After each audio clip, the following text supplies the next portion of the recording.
So now we get into, a bit of the meat and bones, which is the creation side. So how to create your own authority videos.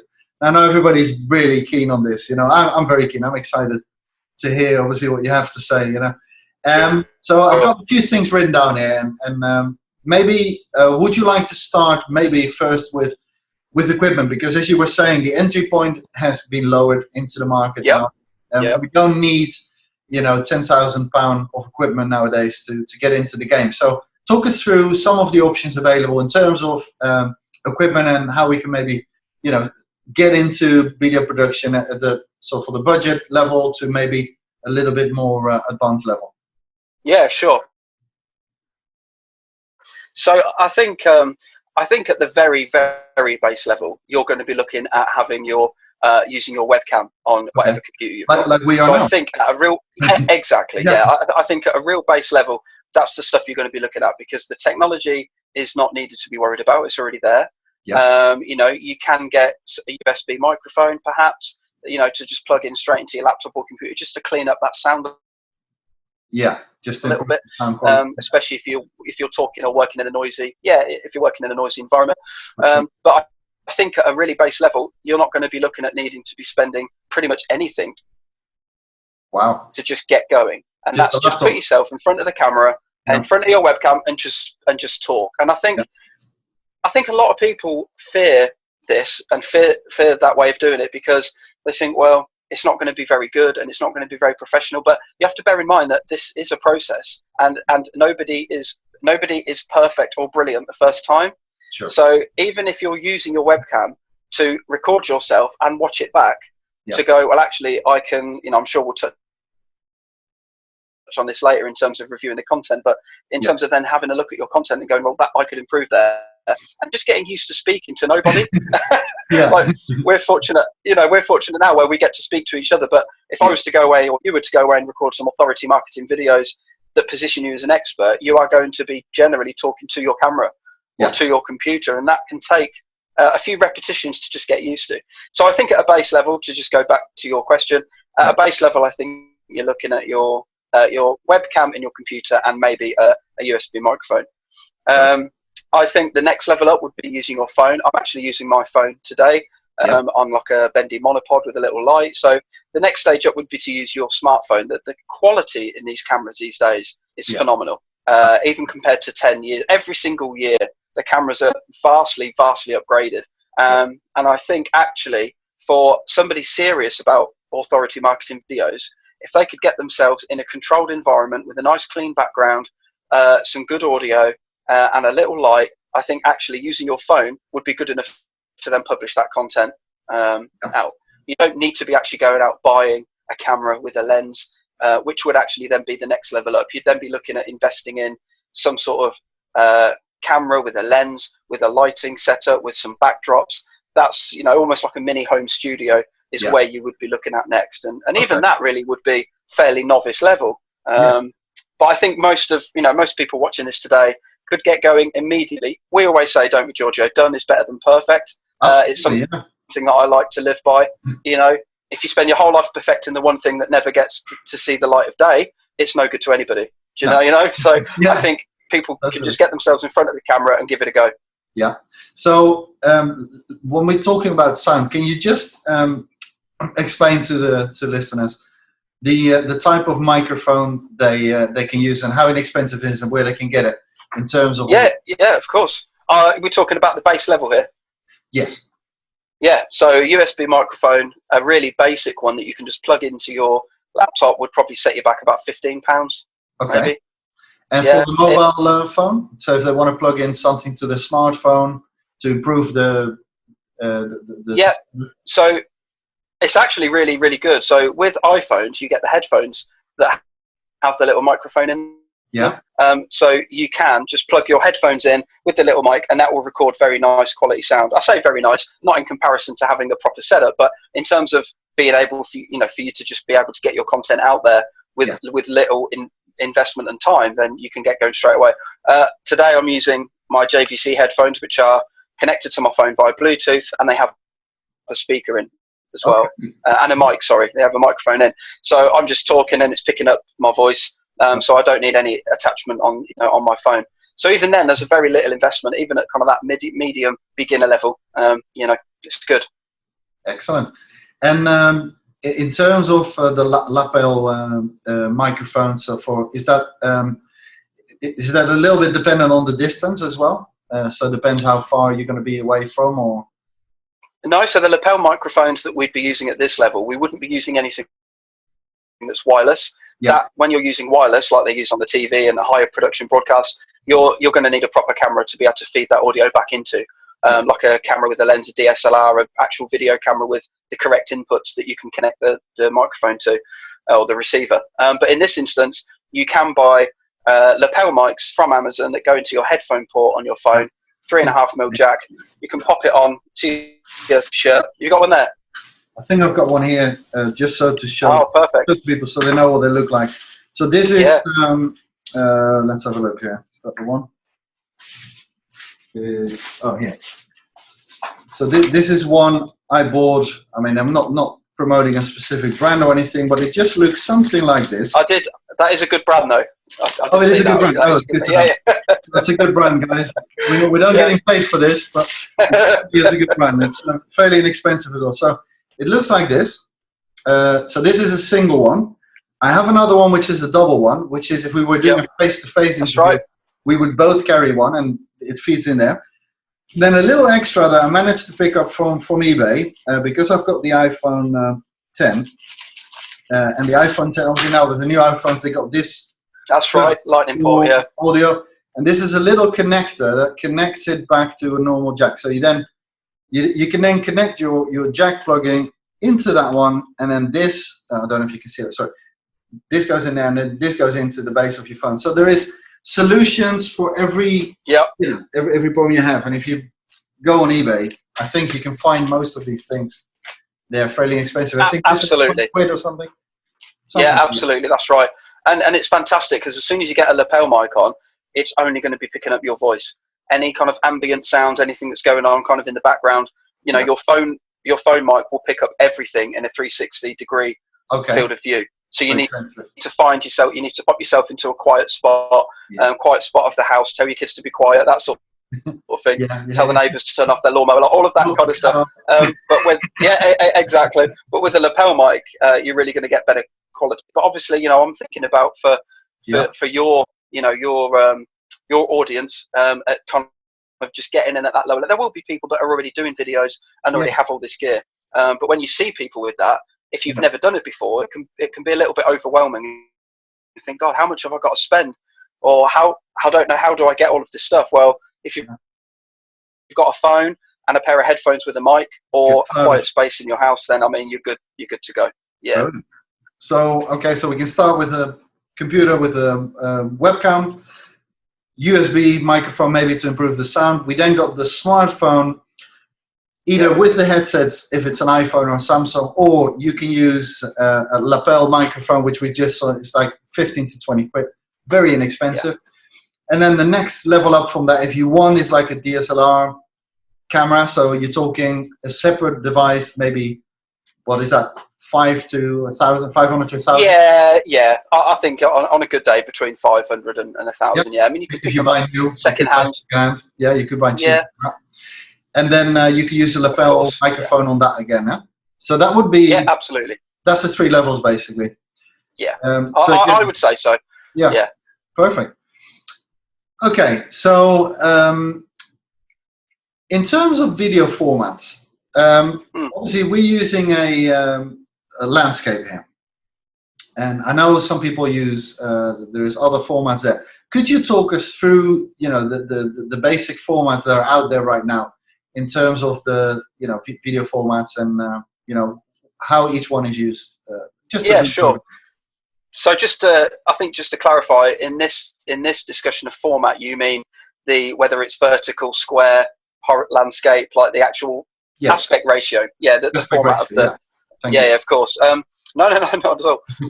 So I think, I feel quite strongly about this. I think almost when you're doing your authority marketing content. So, Georgie, I'll use you as an example, okay? Because I know you've done stuff like this already.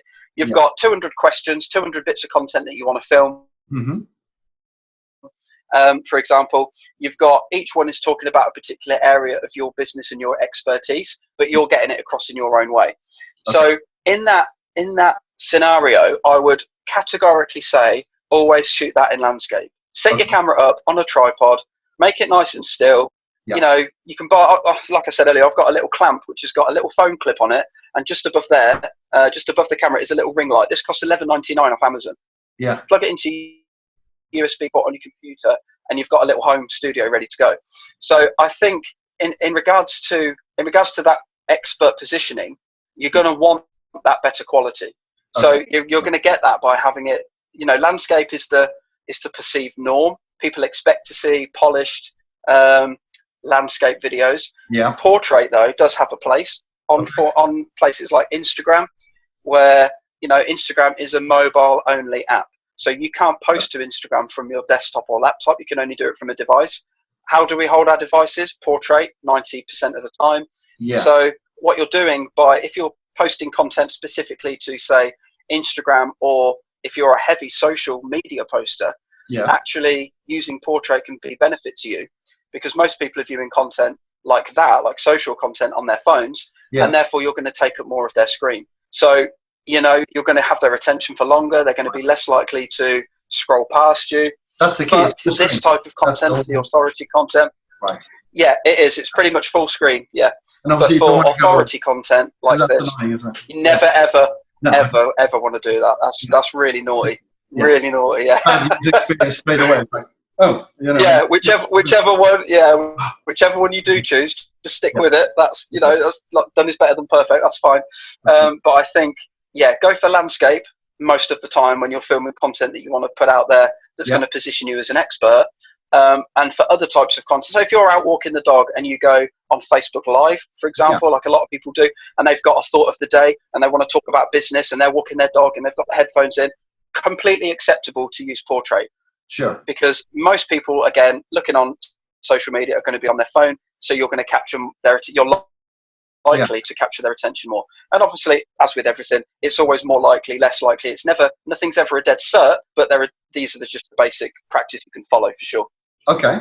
And so if you do things like that, would you recommend things like a selfie stick or something to make it maybe a little bit better, a little bit more steady, or what would you say about that? Yeah, so I think selfie sticks are still a little bit underused when it comes to people filming themselves for video content. It's definitely used in more of a fun event, like party-driven atmosphere. Really, I don't see many people using selfie sticks to record their own content.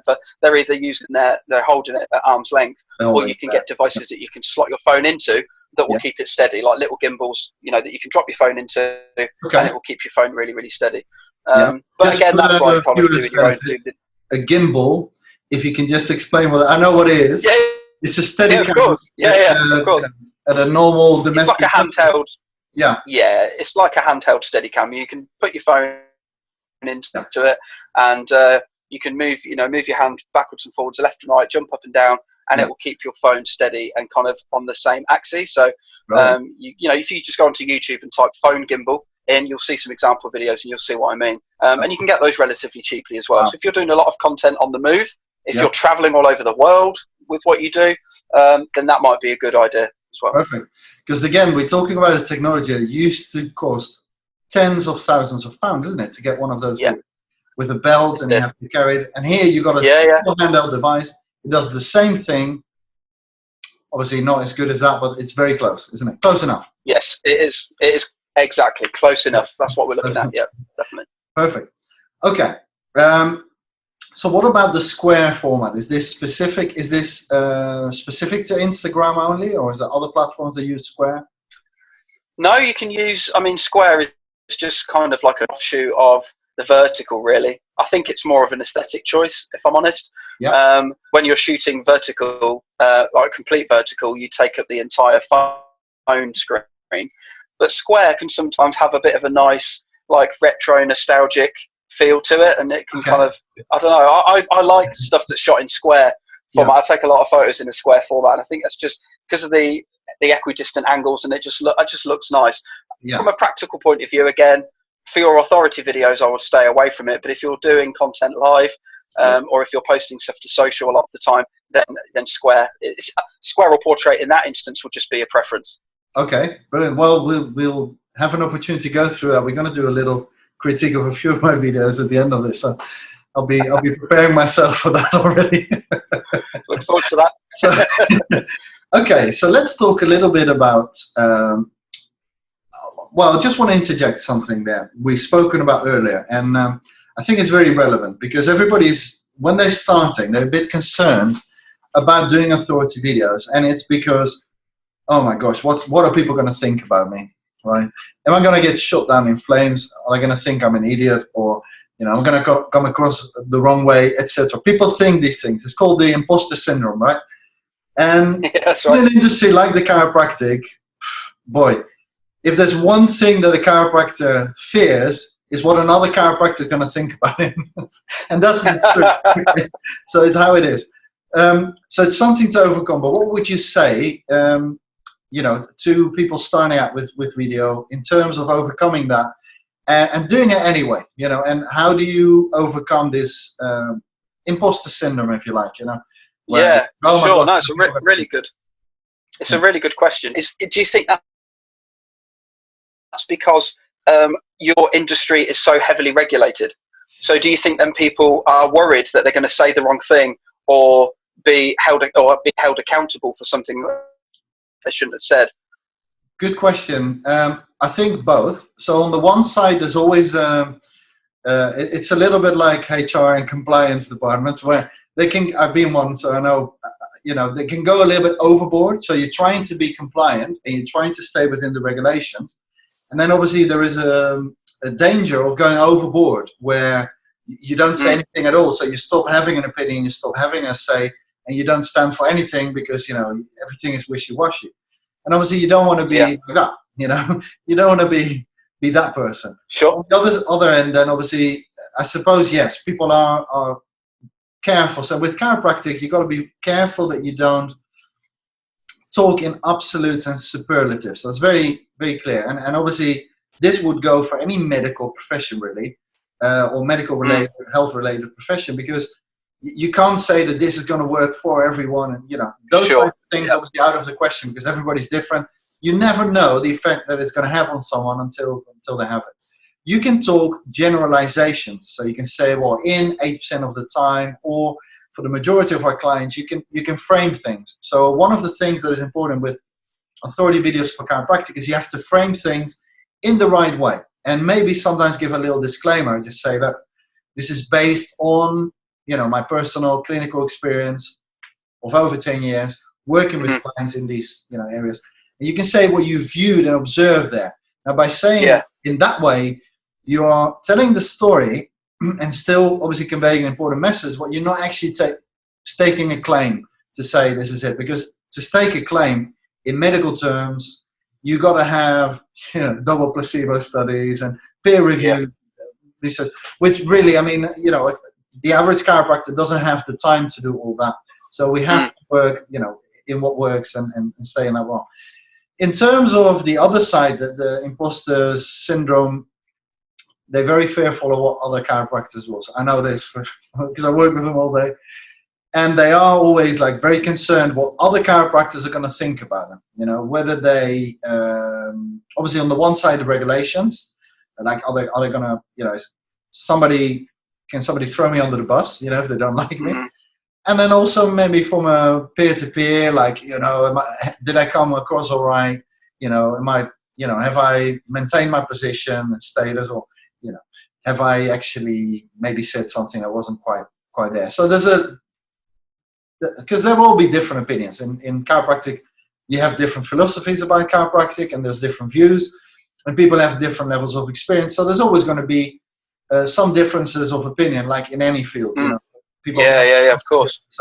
So what would you say in terms of maybe overcoming those basic fears and getting to a state to do anyway? What advice would you have for somebody sitting in that position right now, where they want to do it, they see it's a good idea, they just that fear is really sort of nagging away, sitting on the shoulder. Yeah, it sounds like there's two fears here. There's the fear of getting on video and doing it, and there's the fear that you mentioned about what is everybody else going to think of me. And to get past that second one, that fear of what is everybody else going to think of me, that's obviously a fear that is there even with video out of the picture. You know, that's not a video thing. That is I'm in a professional capacity, and I am, you know, I might be a little bit worried or concerned about what other people are going to think of me. Sure. Even without thinking about doing video. So I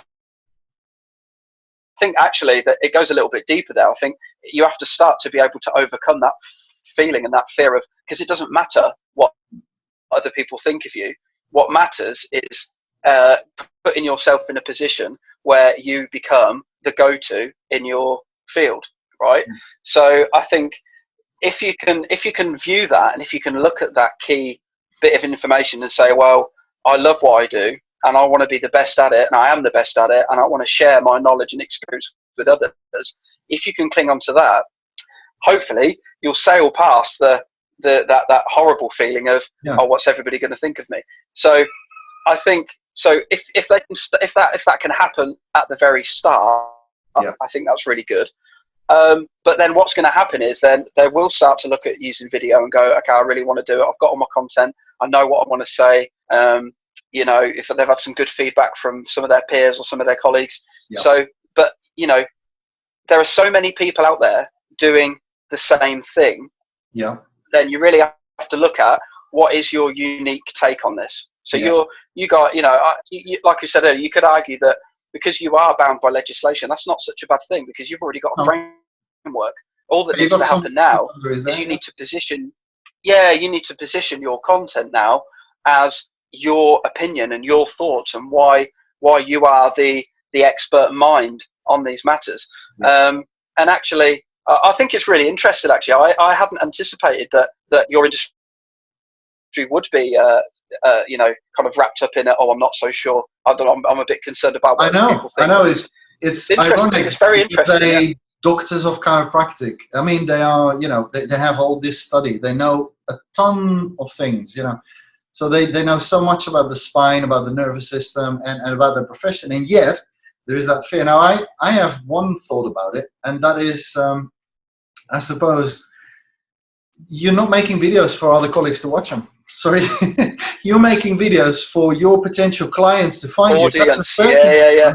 Absolutely. Because if you start thinking about your clients, you will never make any videos, because that's just too frightful. Just make, and maybe at a later stage, as you get better at it, you might want to do that. You might put your expertise of you as an expert running your clinic out there for other chiropractors, obviously, to learn from. But right now, most of the chiropractors are going to be looking to put out content for their clients or for potential clients, to find them, to give them practical advice, and just really give them a chance to interact, to get them to know, like, and trust them, to do business with them, right? So that was one thing. So this is why it's so good to have a conversation, you know, because it sparks ideas. Yeah. It makes you think about it. It's very interesting. Yeah. What are some techniques that you can use to take something simple like a back pain, for example, and make sure it's not another Me Too marketing video about back pain? Is that useful? Yeah, sure. So, yeah, and I think what you're saying there is a really interesting point, because even me as a video producer wanting to put content out to educate other people about video, there are many, many other people who are video producers using video to inform and educate. So every industry is in exactly the same position. Sure. And obviously, when you've got YouTube and Vimeo and all these streaming platforms available at the end of your fingertips, you can go straight onto Google, type in back pain video, how to solve back pain. I think the key thing here is answering your audience's question and looking at your content on a really simple level. So as an expert, people are going to come to you because they want something answered. They have a problem, they have a query, and they want you to be the one to answer it. I don't mean you specifically, but they're going to the internet to search for that answer. Yeah. So you need to be the one that provides them with that answer. I think the more simple you can keep it, the more that you do is helpful, because the more you do, the better you'll get. Yeah.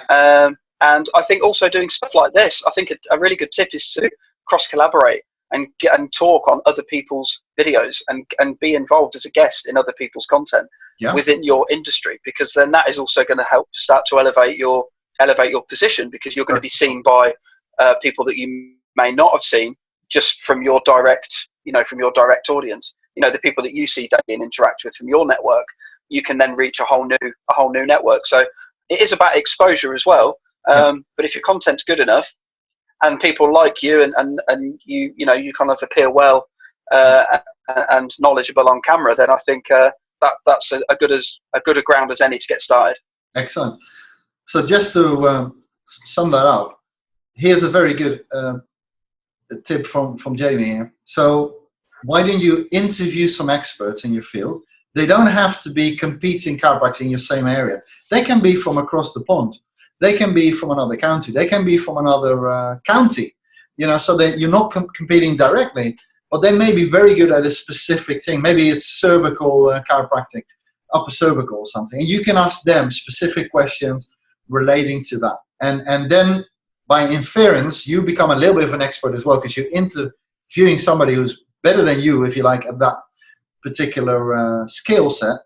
And you're kind of getting a little bit of that aura, a bit of that expertise passed over to you. Now, what I was thinking as well, from a practical point of view, of course, where you can often start is, and this is looking at what you already have, because sometimes, we make things too complicated, which is human nature. If we can complicate it well, So look at your inbox, look at email inquiries. What questions are people asking you? Are they asking you pricing, packaging? Are they asking you about specific condition? Those questions are video content. If you have questions you get asked frequently when you do outreach, so if it's a corporate, or if you are on the street maybe promoting your chiropractic clinic by doing posture screenings and bypasses stop, and they start to ask questions, those questions are perfect content for FAQs and perfect content for videos, because you're already preempting the question by answering up front, therefore making the sales process easier. That's right. When they come to you, they're already informed. They may have already seen that. So, go ahead. Absolutely, Georgia. And I think, if you do this seriously and you take it seriously and you build a whole library of video content, then really you want to be in, and I don't think we mentioned this before, but actually you want to be in talks with your web developer. If you have a website or a clinic website or a practice website where these videos can go, they can be SEO optimized, and that is how people are going to find you, rather than you having to go find people. Does that make sense? Yeah. I think that there's a fantastic book I read a couple of years ago. It's called They Ask, You Answer. It's fantastic. The author's name escapes me, but They Ask, You Answer is the Bible of positioning yourself as an expert in your field and ensuring you're answering the right questions that people are asking of you.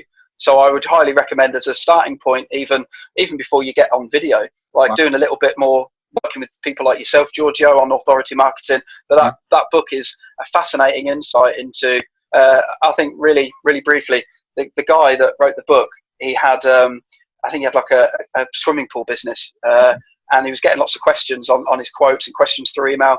So he started answering people's questions through video, created a whole online video library, and went from selling, I don't know, as an example, hundreds of thousands of pounds of swimming pools a year to tens of millions, because he implemented.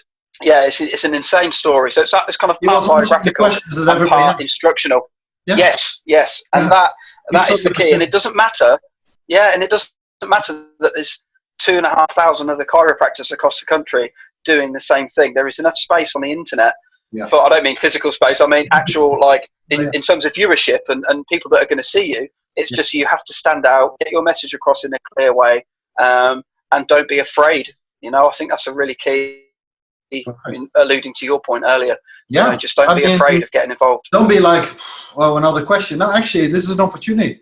This is an opportunity to showcase your opportunity and to draw them in. This is perfect. So obviously FAQs, most common objections, questions, all those things can be turned into a great video project, because you're already preempting that question and you put it out there. It just makes the sales process much smoother. And you can be really niche with it as well. You don't need to just answer questions. like, you know, how do I relieve back pain? You could be really, really granular and talk about specific medication that you could use to relieve back pain, or specific areas within the back and muscle groups that will help recover. I don't know the industry, but you get my drift. You can be granular and niche with your questions that you're answering on video. I think that's a key point as well, because as you said, specificity is good. All of the chiropractors and people that you work with are specialists in their own area, and they will have an area that they really enjoy talking about and that they enjoy studying and learning about. So if they can drill that down, what makes that different to other people, they can then get themselves on camera and share it with the world. Perfect.